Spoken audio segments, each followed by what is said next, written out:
حضرت سیدنا معاذ بن جبل رضی اللہ تعالی عنہ حضور پاک صلی اللہ علیہ وسلم کے بڑے چہیتے اور محبوب صحابی تھے۔ ان کی فضیلت میں حدیث پاک میں یہ ارشاد فرمایا کہ کل بروز قیامت اللہ جل شانہ علماء کے سردار کے طور پر اور علماء سے بھی چند قدم آگے سیدنا معاذ بن جبل رضی اللہ تعالی عنہ کو اٹھائے گا، اور یہ وہ ہستی ہیں کہ جن سے حضور پاک صلی اللہ علیہ وسلم نے یہ ارشاد فرمایا کہ یا معاذ انی احبک، اے معاذ میں تجھ سے محبت کرتا ہوں۔ یہ نبی پاک صلی اللہ علیہ وسلم ان سے ارشاد فرما رہے ہیں، اور پھر ان کو نصیحت فرمائی کہ ہر نماز کے بعد اللہم اعنی علی ذکرک و شکرک و حسن عبادتک، یہ دعا پڑھنا کبھی مت چھوڑنا۔ یہ سیدنا معاذ بن جبل رضی اللہ تعالی عنہ کی فضیلت ہے کہ یہ نبی پاک صلی اللہ علیہ وسلم کے محبوب ہیں، اور حضور پاک صلی اللہ علیہ وسلم نے ان سے محبت کا اظہار فرمایا۔ حضور پاک صلی اللہ علیہ وسلم نے اپنی زندگی کے آخری سال میں حضرت معاذ رضی اللہ تعالی عنہ کو یمن کی طرف بھیجا قاضی بنا کر، اور ان کو آپ صلی اللہ تعالی علیہ وسلم خود رخصت کرنے کے لیے دور تک تشریف لے کر آئے، ساتھ ساتھ چلتے رہے ان کو رخصت کرنے کے لیے، اور پھر ان سے فرمایا کہ معاذ ہو سکتا ہے کہ اب آئندہ ملاقات نہ ہو، یعنی تم یمن کی طرف جا رہے ہو، اب واپس آؤ تو ممکن ہے کہ مجھ سے ملاقات نہ ہو سکے۔ اور ہوا بھی ایسا ہی کہ نبی پاک صلی اللہ تعالی علیہ وسلم کا پھر اسی سال وصال ہو گیا۔ تو حضرت معاذ بن جبل رضی اللہ تعالی عنہ نے بارگاہ رسالت میں عرض کی، روتے ہوئے عرض کی، رو پڑے آپ، اور پھر عرض کی کہ اوصینی یا رسول اللہ، یا رسول اللہ مجھے کوئی نصیحت کر دیں، پختہ نصیحت کر دیں تاکہ میں اس پر عمل کروں۔ تو اب آپ سمجھ سکتے ہیں کہ ایسے موقع پر کہ جب وہ رخصت ہو رہے ہیں اور حضور پاک صلی اللہ علیہ وسلم کی زبان سے گویا کہ ایک طرح سے آخری نصیحت کو سن رہے ہیں، اور حضور پاک صلی اللہ علیہ وسلم آخری نصیحت ان کو فرما رہے ہیں، تو وہ نصیحت کس قدر جامع ہوگی، کس قدر اہم ہوگی۔ نبی پاک صلی اللہ علیہ وسلم نے انہیں چند باتوں کا حکم دیا، ارشاد فرمایا کہ علیک بتقوی اللہ مستطعت، کہ جتنی تم میں قدرت ہے اللہ تبارک و تعالیٰ کا تقوی اختیار کرو، تقوی اختیار کرو۔ تقوی کا معنی جو سمپل اور سادہ سا معنی ہے وہ یہ ہے کہ جس بات کا اللہ نے حکم دیا اس پر عمل کرنا، اور جس چیز سے اللہ نے بچنے کا حکم دیا اس سے بچنا۔ جس کا عمل کا حکم دیا گیا بندہ اپنی قدرت کے مطابق اس پر عمل کرے، فرض، واجب، اور جو چیزیں لازم ہیں ان پر عمل کرنا لازم ہے، اور جو چیزیں مستحب ہیں تو بندہ جتنی قدرت رکھتا ہے اس کے اوپر عمل کرے، یہ تقویٰ ہے۔ اور جن چیزوں سے بچنے کا حکم دیا جو ناجائز و حرام چیزیں ہیں ان تمام سے بچنا، اپنے آپ کو محفوظ رکھنا، یہ تقویٰ ہے۔ تو آپ صلی اللہ علیہ وسلم نے انہیں پہلی نصیحت کی کہ اللہ سے ڈرتے رہو، تقویٰ اختیار کرو جتنی تمہارے اندر قدرت ہے۔ پھر اس کے بعد فرمایا کہ وَاذْكُرِ اللَّهَ عِنْدَ كُلِّ شَجَرٍ وَحَجَرٍ، کہ ہر درخت اور ہر پتھر کے پاس اللہ کا ذکر کرو، اللہ کو یاد کرو۔ پتھر اور درخت سے مراد کیا ہے، اس کا معنی کیا ہے؟ تو حدیث کی شرح لکھنے والے علماء نے یہ بیان کیا کہ اس کا مطلب یہ ہے کہ چاہے تم سفر میں ہو، چاہے تم حضر یعنی اپنے شہر کے اندر اپنی جگہ پر موجود ہو، اپنے گھر میں، اپنی بستی میں، اپنے شہر کے اندر موجود ہو، ہر مقام پر اللہ تبارک و تعالیٰ کو یاد کرو، اس کا ذکر کرو۔ یعنی تمہارا دن ایسا نہیں گزرنا چاہیے، تمہارے لمحات ایسے نہیں گزرنے چاہیے کہ جس میں تم اللہ تبارک و تعالیٰ کو یاد نہ کرو۔ قرآن مجید فرقان حمید میں اللہ جل شانہ نے ایک نہیں 20 مقامات پر اہل ایمان سے ارشاد فرمایا کہ یا ایھا الذین آمنوا اذکروا اللہ ذکرا کثیرا، اے ایمان والو اللہ کا ذکر کرو، کثرت کے ساتھ ذکر کرو، وسبحوہ بکرۃ واصیلا، اللہ کی تسبیح کرو، یہ بھی اللہ کا ذکر ہے، صبح اور شام، بکرۃ واصیلا، صبح اور شام ذکر۔ اور نبی رحمت صلی اللہ تعالی علیہ وسلم نے تو یہاں تک ارشاد فرمایا کہ اذکروا اللہ حتی یقول المنافقون انہ مجنون، کہ اللہ کا ذکر اتنا کرو کہ منافق کہنے لگیں یہ گویا کہ مجنون، پاگل ہو گئے، اتنا اللہ تبارک و تعالیٰ کو یاد کیا۔ تو اللہ تبارک و تعالیٰ کو یاد کرنے کا مطلب یہ ہے، یہ بھی تقوی کی قسم ہے کہ بندہ ذکر زبان سے اللہ پاک کا ذکر کرے، اللہ اکبر کہے، سبحان اللہ کہے، الحمدللہ کہے، لا الہ الا اللہ کہتا رہے، یہ اس کی زبان پر جاری رہے، اور ساتھ ہی ساتھ دل میں اللہ تبارک و تعالیٰ کی نعمتوں کو یاد کرے، اللہ تبارک و تعالیٰ کے انعامات کو یاد کرے۔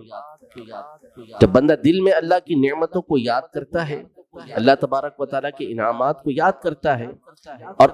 پھر اس کے دل کے اندر جب اللہ پاک کی ہیبت پیدا ہوتی ہے، عظمت پیدا ہوتی ہے، اللہ کی رحمت کی طرف اس کی نظر جاتی ہے، اور اس کی آنکھوں سے آنسو نکل آئیں احسان مندی کے، اللہ تبارک و تعالیٰ کی یاد کے، تو حدیث پاک پہ ارشاد فرمائے کہ کل بروز قیامت اللہ پاک ایسے بندے کو اپنے عرش کا سایہ عطا فرمائے گا۔ جب کوئی سایہ نہیں ہوگا اس وقت ایسے بندے کو کہ وَاذْكُرُوا اللَّهَ خَالِيًا فَفَاضَتْ عَيْنَاهُ، جو تنہائی میں اللہ کو یاد کرے اور پھر اس کی آنکھوں سے آنسو بہہ جائے، تو قیامت کے دن اللہ تبارک و تعالیٰ اس کو اپنے عرش کا سایہ عطا فرمائے۔ تو فرمایا کہ وَاذْكُرِ اللَّهَ عِنْدَ كُلِّ شَجَرٍ وَحَجَرٍ، کہ ہر درخت اور ہر پتھر کے پاس اللہ کا ذکر کرو، یعنی سفر حضر سب میں ذکر کرو، اور یہ درخت اور پتھر کے پاس ذکر کرنا یہ مثال کے طور پر بھی ہے۔ قرآن مجید فرقان حمید میں اللہ پاک ارشاد فرماتا ہے کہ یومئذ تحدث اخبارها، جب قیامت کا دن آئے گا تو یہ جو زمین ہے یہ اللہ کی بارگاہ میں اپنی خبریں بیان کرے، یعنی اس کے اوپر کیا کچھ ہوا،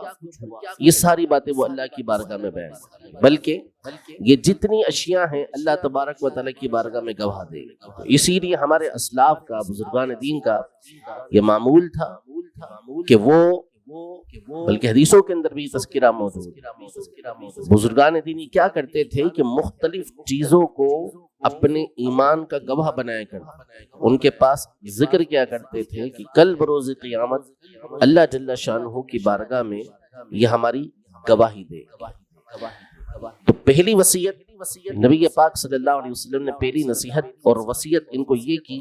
کہ اللہ سے ڈرتے رہیں، اور دوسری یہ کہ ہر موقع پر اللہ تبارک و تعالیٰ کا ذکر کرتے رہیں، اسے یاد کرتے رہیں۔ تیسری بات نبی پاک صلی اللہ علیہ وسلم نے یہ ارشاد فرمائی کہ اذا عملت سیئۃ فاحدث عندها حسنۃ،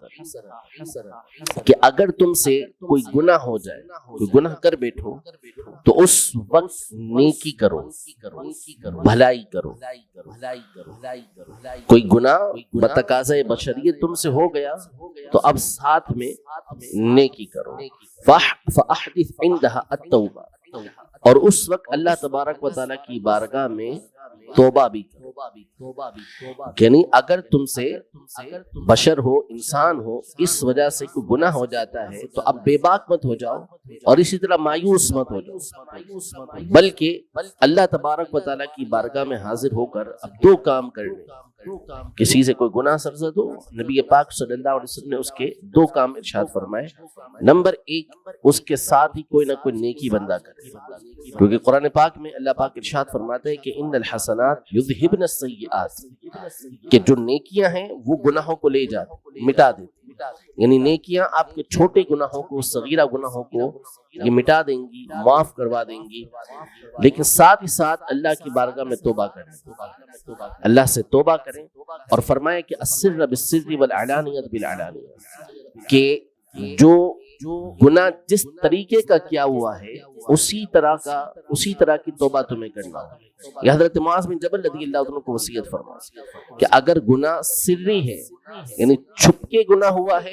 تو اللہ کی بارگاہ میں چھپ کر توبہ کر لینا یہ کافی ہوگا، لیکن اگر کھلے عام گناہ کیا ہے تو اب کھلے عام توبہ بھی کرنا ہوگا، لوگوں کے سامنے گناہ کیا تو اب توبہ بھی کھلے عام کرنا ہوگی، تاکہ ان کے ذہن سے بھی یہ بات نکلے کہ ہم اپنے گناہ سے توبہ یہ کر چکے۔ توبہ اعلی حضرت امام اہل سنت رحمۃ اللہ تعالی علیہ ارشاد فرماتے ہیں کہ اللہ پاک نے وہ نفیس شے بنائی، توبہ وہ نفیس شے بنائی ہے کہ بندے کے ہر گناہ کو مٹا دے،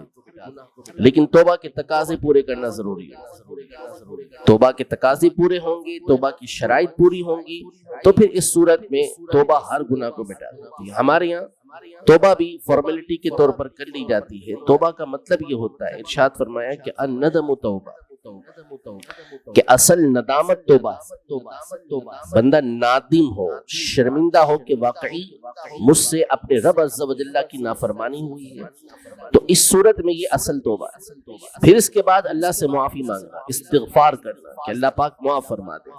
اور تیسری اور اہم چیز توبہ کے اندر یہ ہے کہ آئندہ اس گناہ کو نہ کرنے کا پکا ارادہ کر، یہ نہیں کہ توبہ کر لی لیکن دل کے اندر یہی ہے کہ آئندہ میں نے یہ گناہ کرنا ہے۔ تو اس کے بارے میں حدیث پاک میں فرمایا کہ کل مستہزئ ربہ، ایسا بندہ کہ جو گناہ پر قائم رہ کر توبہ کر رہا ہوتا ہے، یہ ایسا ہوتا ہے جیسے اپنے رب سے ٹھٹھا مسخری کر رہا ہوں، مذاق کر رہا ہوں کہ گناہ کروں گا، توبہ کر رہا ہوں لیکن ساتھ میں گناہ کروں گا، تو یہ مذاق کرنے والے اللہ تبارک و تعالیٰ سے۔ اور اسی طرح اگر گناہ کا تعلق یہ کسی بندے کے ساتھ، کسی انسان کو، کسی بندے کو تکلیف دی ہے، تو اب اس صورت میں اس سے بھی معافی مانگنا یہ لازم ہے۔ اور اگر اس میں کسی طرح کا کوئی حق تلف ہوتا ہے تو اس حق کو پورا کرنا بھی ضروری ہے۔ مثلا نمازیں چھوڑی ہیں تو صرف توبہ کر لینا کافی نہیں ہوگا، بلکہ ان نمازوں کو ادا کرنا بھی ضروری ہوگا۔ کسی کا قرض دبا لیا ہے تو صرف معافی مانگ لینا کافی نہیں ہوگا، بلکہ اس کو ادا کرنا یہ ضروری ہوگا۔ تو اگر یہ تقاضے پورے ہوں تو اللہ تبارک و تعالی سب سے بڑا جو گناہ ہے یعنی کفر و شرک، اس تک کو معاف فرما دے، تو باقی گناہوں کو تو اللہ تبارک و تعالی بدرجہ اولا معاف فرماتا ہے۔ تو اس لیے توبہ کو اپنا شعار بنائیں اور یاد رکھیں کہ گناہ سے بچنا بھی لازم ہے، اور اگر گناہ ہو جائے تو اس کے فوری بعد توبہ کرنا بھی لازم ہے۔ یہ نہیں بندہ اگر بے باکی کرتا ہے کہ وہ توبہ نہیں کرتا تو یہ ایک اور گناہ ہو جائے۔ نبی پاک صلی اللہ علیہ وسلم ارشاد فرماتے ہیں کہ ہر انسان سے گناہ ہوتا ہے، خطا ہوتی ہے، یعنی انبیاء وغیرہ کے علاوہ ہر انسان سے خطا ہوتی ہے۔ فرمایا وَخَيْرُ الْخَطَّائِينَ التَّوَّابُونَ، سب سے بہترین خطا کرنے والے وہ لوگ ہیں جو اللہ کی بارگاہ میں توبہ کرتے، جری نہیں ہو جاتے، بے باک نہیں ہو جاتے، مایوس نہیں ہو جاتے، بلکہ اپنے رب عز و جل کی بارگاہ میں حاضر ہو جاتے ہیں۔ تو یہ جامع ترین نصیحتیں ہیں نبی پاک صلی اللہ تعالیٰ علیہ وآلہ وسلم کی سیدنا معاذ بن جبل رضی اللہ تعالیٰ عنہ کو۔ ہمیں بھی چاہیے کہ اپنی زندگی کے اندر حضور پاک صلی اللہ علیہ وسلم کی ان نصیحتوں کو ہمیشہ شامل رکھیں، ہمیشہ اللہ تبارک و تعالیٰ کی بارگاہ میں اس کی اطاعت و فرما برداری کرتے رہیں، اللہ تبارک و تعالیٰ کو یاد کرتے رہیں، اور اگر بتقاضۂ بشریت گناہ ہو جائے تو جری بھی نہیں ہونا، بے باک بھی نہیں ہونا کہ میں نہیں کرتا توبہ، یہ بھی نہ ہو، اور اللہ کی رحمت سے مایوس بھی نہ ہو، بلکہ اللہ کی بارگاہ میں حاضر ہو کر جو توبہ کے تقاضے ہیں اس کو پورا کرے۔ اللہ رب العزت جل وعلا ہمیں ان نصیحتوں پر عمل پیرا ہونے کی توفیق عطا فرمائے، آمین بجاہ النبی الامین صلی اللہ تعالی علیہ وآلہ وسلم۔